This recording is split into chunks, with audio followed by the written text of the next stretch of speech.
Good morning, Mystery Comics fans. Good morning, Suspense comic fans. Good morning, Atom Age comic fans. Good morning, comic community in general.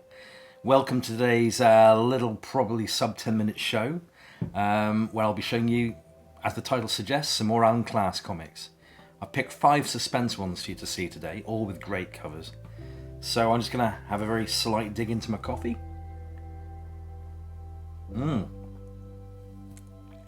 Beautiful. And we're off. So,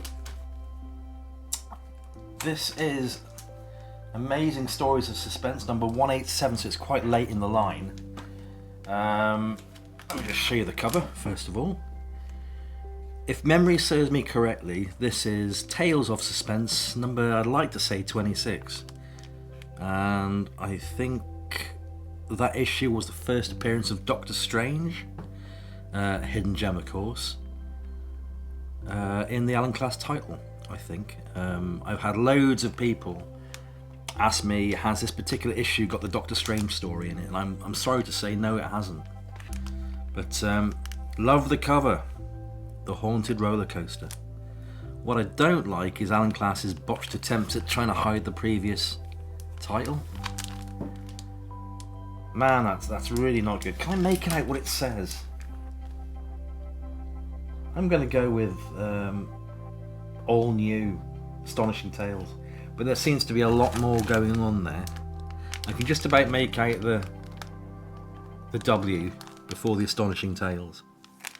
But if I was Alan Class, I would have just like blocked the colour and put a solid tab over there. You know? But anyhow, that's a great cover. Showing an early Tales of Suspense cover.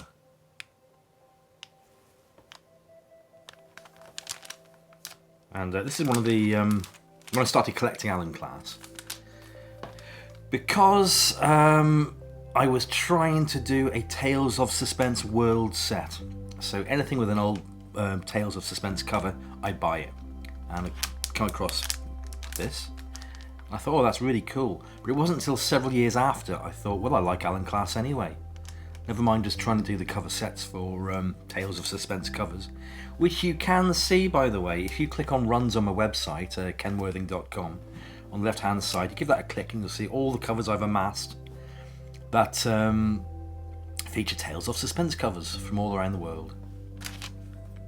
So yeah, but my original point being, this is one of the early ones that I bought, and back then I had the time to cover them in Mylar with a decent backing board. I so need some backing boards, and I so need some more Mylar. I need at least a couple of hundred now, I think. Anyhow, great cover. Amazing Stories of Suspense, number 187. Followed by the next 4 issues of Suspense. And they are concurrent issues. I picked 4 issues that run sequentially. So this one is, again, it's quite late in the series. Amazing Stories of Suspense number 191, which again features a fantastic Tales of Suspense cover and a magnificent botch up by Alan Class. Why didn't Alan Class approved comics do find something which is going to match the background rather than the foreground? Why not do it the common sense way? I can see it, but I can only half-heartedly see it. I could see they wanted to try and match the lettering there. But it would have been far better, I think, to just use the background cover to cover that over. I mean, to me, that makes proper common sense. But hey, it's okay. It's more orangey than the original Tales of Suspense cover, but it's still a beautiful cover. The top bar notwithstanding. Let's just give you a nice close-up of that.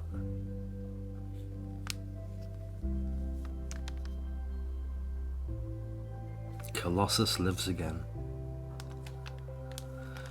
And as we're arching into November almost, it's getting cold now. The days are becoming shorter, the nights seem to be becoming ever longer, and it's definitely getting colder. So for today I have I've got the fire going on in the corner there, keeping me nice and warm.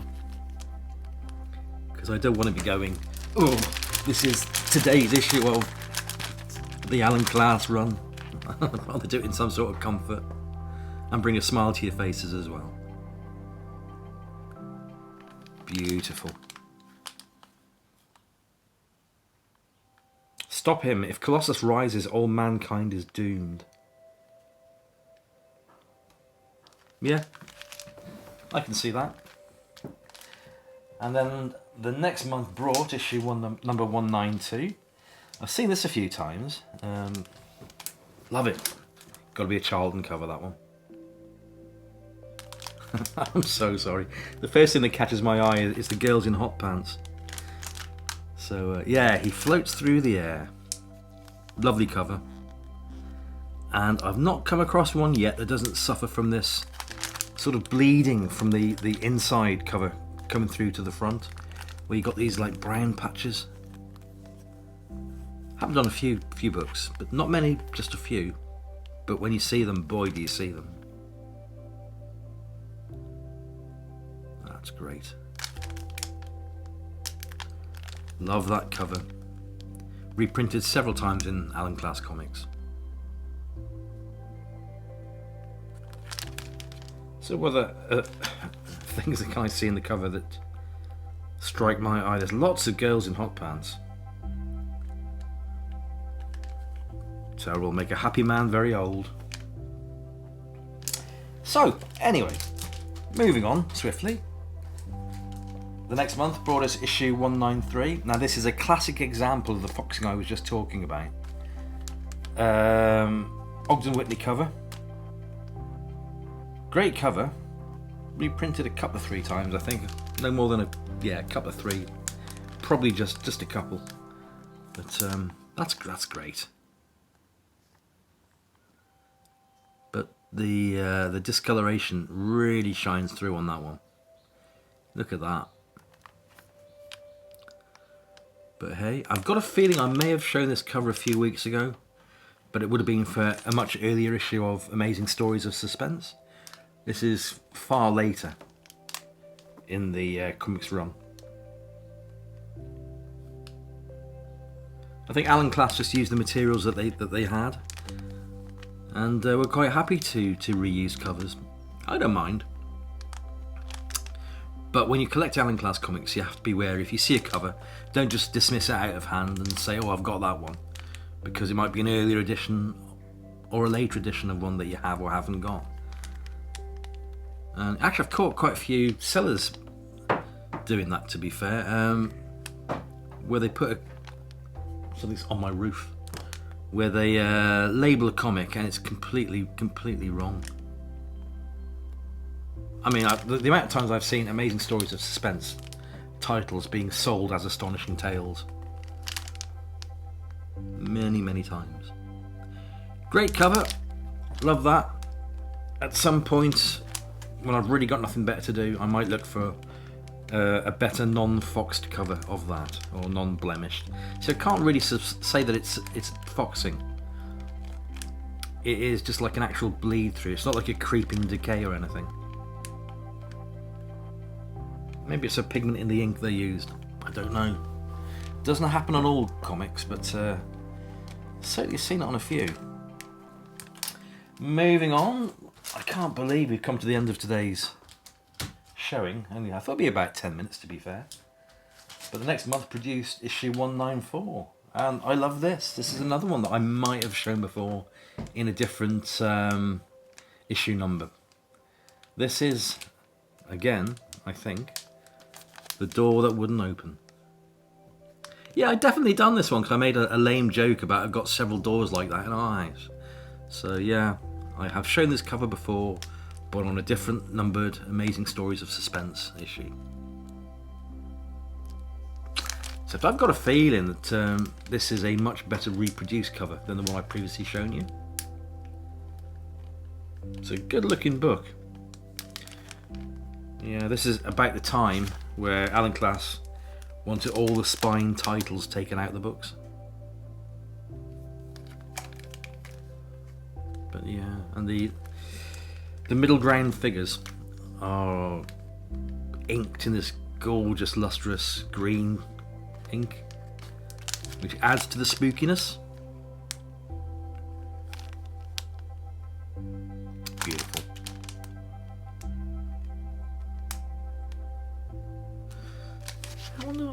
I'm just thinking about the Astonishing Tales banner up there, where they were on the left-hand side, with awful blocking on the right, and now they just seem to have... Mind you, it's the early 80s by this time, I think. They probably just managed to, on a, you know, a very early computer, possibly, managed to cut it from the scan, maybe, I don't know, and just move it. Something to think of, anyway. So there we go, guys and gals. The last comic of today. And what a beautiful one it is. Thanks for joining me. I hope you have a great week going forward. And quick slurp of my coffee while it's still warm. Yeah, everybody have a great week going forwards. Wherever you are in the world, it's got to be better than being on Plague Island. I'll see you next time round. Bye for now.